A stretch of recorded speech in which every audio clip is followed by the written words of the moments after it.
Segue aqui com a Voz do Povo e recebendo com muito carinho e satisfação a doutora Fernanda Pavelec, nossa promotora de justiça, né, da área criminal aqui de Sorriso, porque está chegando o dia, né, do lançamento, digamos, oficial e uma noite de autógrafos dessa cartilha linda que é Sorriso contra a Violência, né, e pela paz, que é muito importante, né, doutora? Bem-vinda sempre, uma satisfação, bom dia. Bom dia, meninas, bom dia a todos e todas ouvintes da Rádio Sorriso. É com muita alegria mesmo no coração que eu volto aqui, agora mais próximo, né, da noite de autógrafos. Que será de crianças autoras destes desenhos maravilhosos, né? Tem que destacar Exatamente. isso. São alunos, né, e alunas da Rede Pública Municipal de Sorriso, que participaram de um concurso de desenho. Alguns desenhos que estão aí foram premiados, né?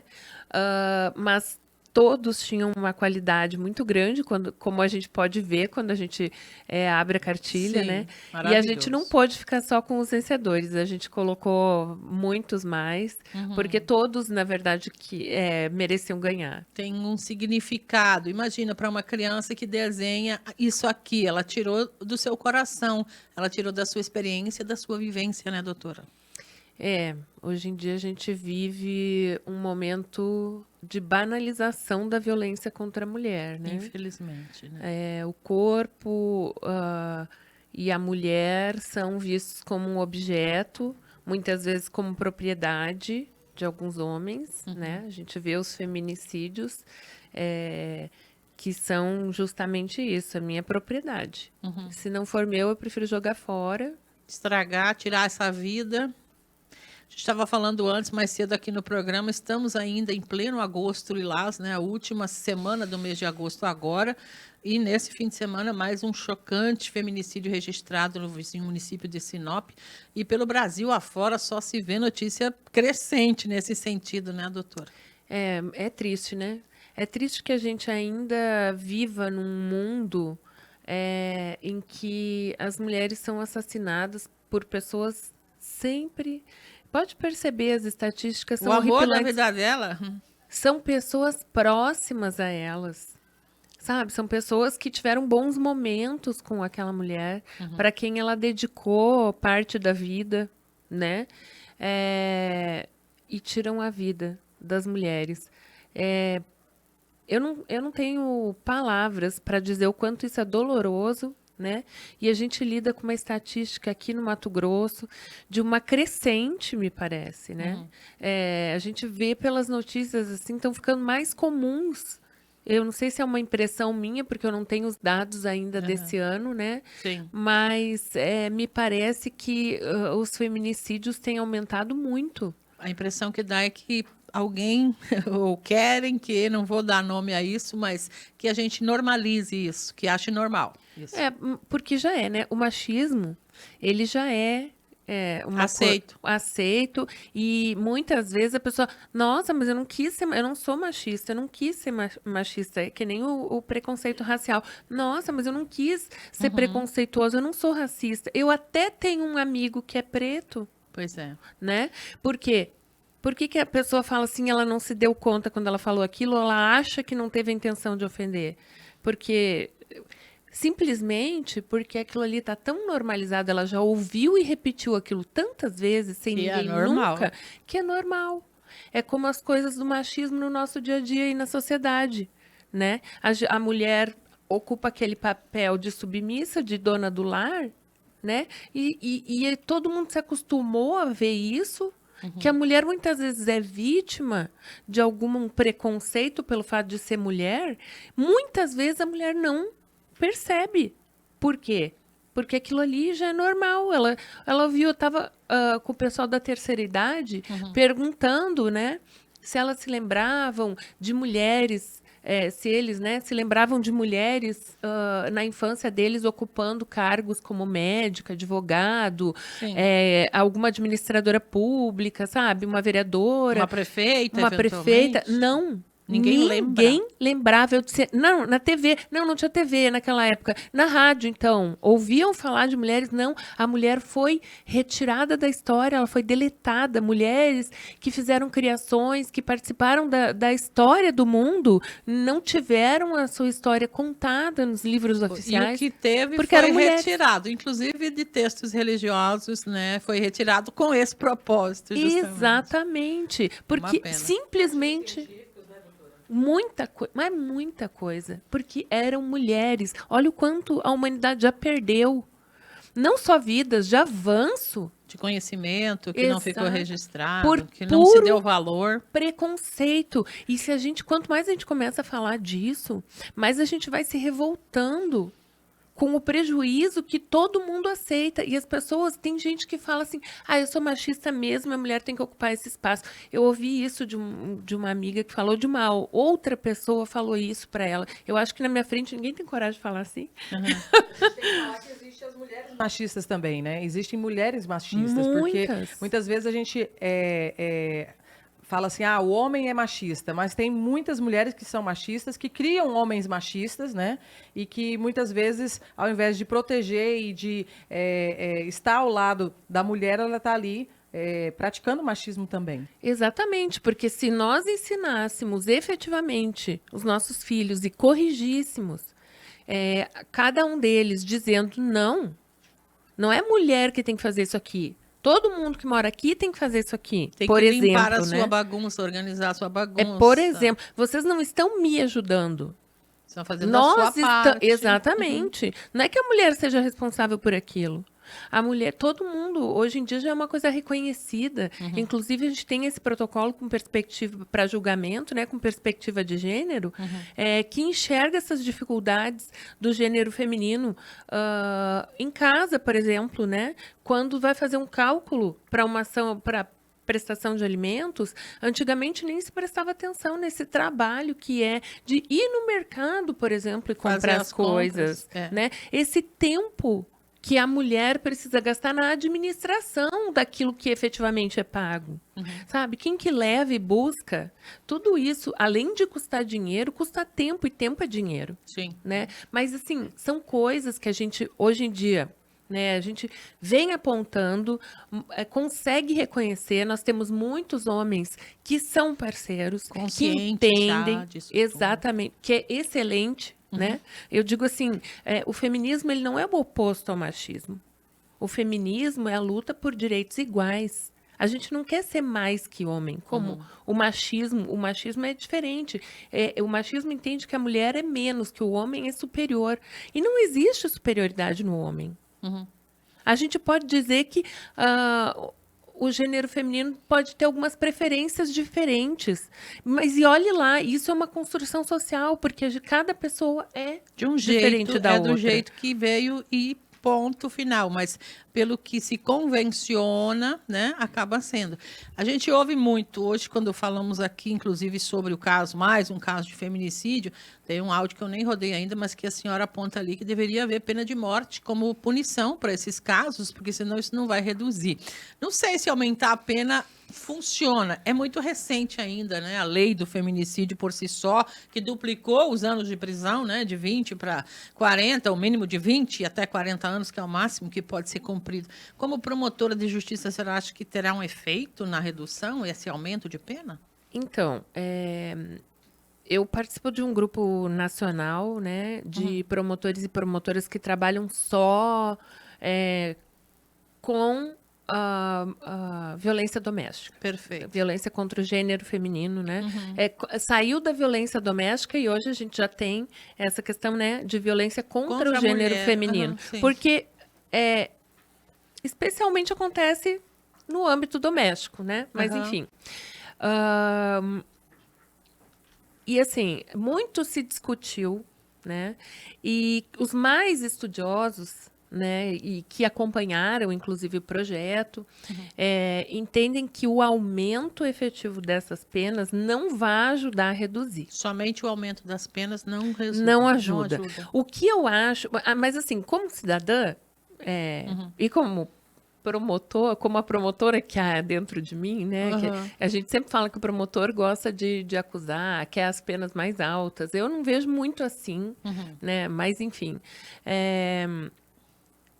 Eu gostei. Eu gostei desse aumento. Eu acho que as penas que nós temos no Código Penal brasileiro, muitas, para alguns crimes, elas são banais. São né? Brandas ao Demais. extremo. Então, assim, eu acho. Mas, assim, a gente vai muito além. Não é muito na pena que a gente tem que mexer, sabe? O que a gente tem que mexer é na efetividade do sistema. O sistema não é efetivo. Das políticas públicas, a senhora está falando? Não, estava falando do sistema judicial mesmo. Do sistema judicial, das condenações, efetivamente. Exatamente. E para a gente ter uma condenação, veja bem, não é a culpa do juiz que não condenou ou do promotor que não fez direito ao seu trabalho. Todo mundo tem que fazer direito. E o juiz tem que estar atento. Sim. Né, as circunstâncias de cada caso. Não adianta ele fazer uma sentença modelão e aplicar não prestar geral. Exatamente. E não prestar atenção às circunstâncias. Ele tem que, de fato, calcular a pena. Individualizadamente. Exatamente. Perfeito. Mas o que precisa? E eu acho que o Ministério Público ele vai começar a andar agora por um caminho. A gente precisa se estruturar, é verdade, mas a gente vai começar a andar por um caminho de acompanhar mais efetivamente a coleta de provas na esfera policial. Durante o inquérito mesmo. Porque as condenações que nós temos sofrido nas cortes, na Corte Internacional, elas são justamente apontando equívocos desde a fase policial. E não adianta a gente dizer assim, mas isso aí foi com a polícia. Não, o Ministério Público tem que acompanhar desde aqui. Tem que trazer um caderno completo. E mais que isso, se não fez um caderno completo lá, já vai solicitando tudo que pode mesmo na denúncia. Antes de chegar na mão do juiz.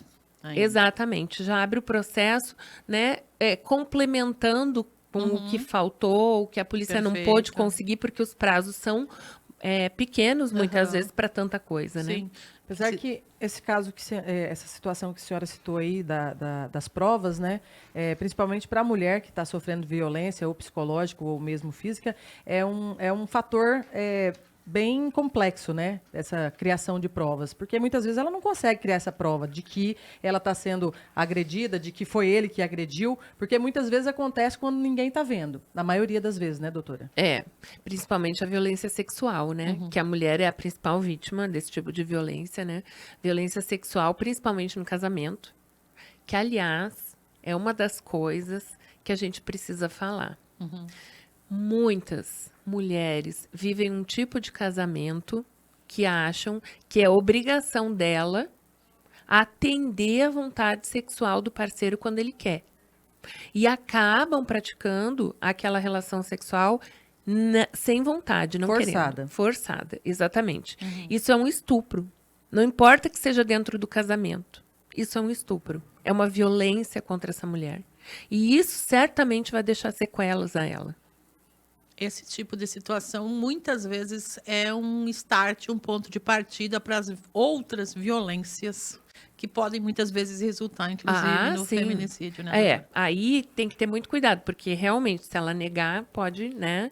Ela pode realmente... ser agredida de várias tipos, formas, mas, infelizmente. Com relação às provas que vocês me perguntaram, é importante a gente ter em mente que nesse tipo de caso, não tem outra prova senão a palavra da mulher.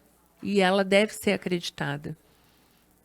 Ninguém tem a possibilidade de chegar e dizer assim, não, tu tá mentindo. Porque tá escolhendo simplesmente um lado, mas se a pessoa tá acusando a outra, deixa que ela arque com o ônus. Olhe para aquela pessoa como uma vítima em potencial de um crime, se coloque no lugar de quem sofreu algum tipo de crime, né, de quem foi vítima, e dê o acolhimento necessário. Porque se ela estiver mentindo, certamente a consciência dela uma hora ou outra vai pesar, a justiça vai acabar encontrando as incongruências e ele vai ser absolvido. Agora, se a gente não acredita na vítima, quem vai denunciar? E já estará absolvendo muitos culpados, infelizmente, direto, né, Porque doutora? a gente vê, por exemplo, o caso da Mari Ferrer, né? que ela foi desacreditada. E eu conheci a Mari Ferrer, eu tive a oportunidade de conhecê-la em Brasília, e os absurdos que ela passou dentro do processo, eu disse para ela, ela precisa contar. Porque os juristas, todos os operadores do direito, têm que aprender como tratar uma pessoa vítima de um crime desses. Ela era, obviamente, a prova principal, né? Mas Sim. lá tinha questões de poder econômico, ela foi violentada pela justiça de todas as formas que a gente pode imaginar. E assim muitas outras vítimas. Muitas, que às vezes até deixam de denunciar, como a senhora disse, quem vai denunciar. A gente tem muitas mulheres, mas pessoas também, que não conseguem fazer o relato de forma assim, muito articulada, sabe? Sim. Não conseguem, não conseguem também, pela vivência, já Pelo que trauma tiver causado, o imagine. trauma e pela vivência em meio à violência que já tiveram, muitas vezes nem identifica certos aspectos. Como violência. Exatamente. É cruel.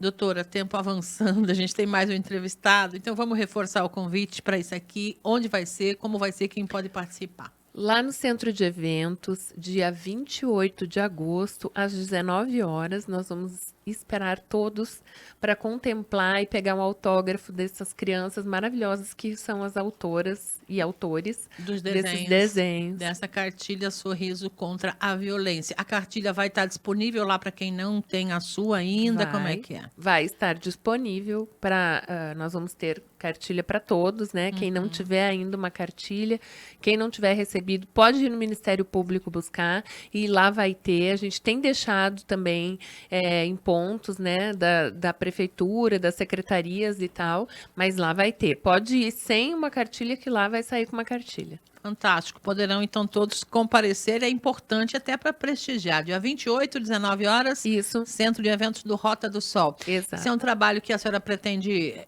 renovar no que vem, continuar? Como é que está o pensamento sobre? Então, já temos um projeto agora.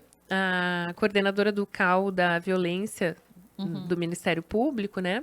A doutora Elisamara, ela recebeu a cartilha, achou muito bacana e fez um projeto para ampliar isso para o Estado. Legal. Então, Fantástico. nós teremos a nossa cartilha de sorriso com as imagens das crianças daqui, replicada aí pelo Estado, mediante um trabalho intensificado de conscientização, né? É um projeto, assim, para trabalhar a Sim. cartilha. Em tempo ainda, só para fechar, Agosto Lilás precisa ser tratado como merece, né, doutora, esse tema aí, com o respeito e as reflexões necessárias por toda a comunidade, né?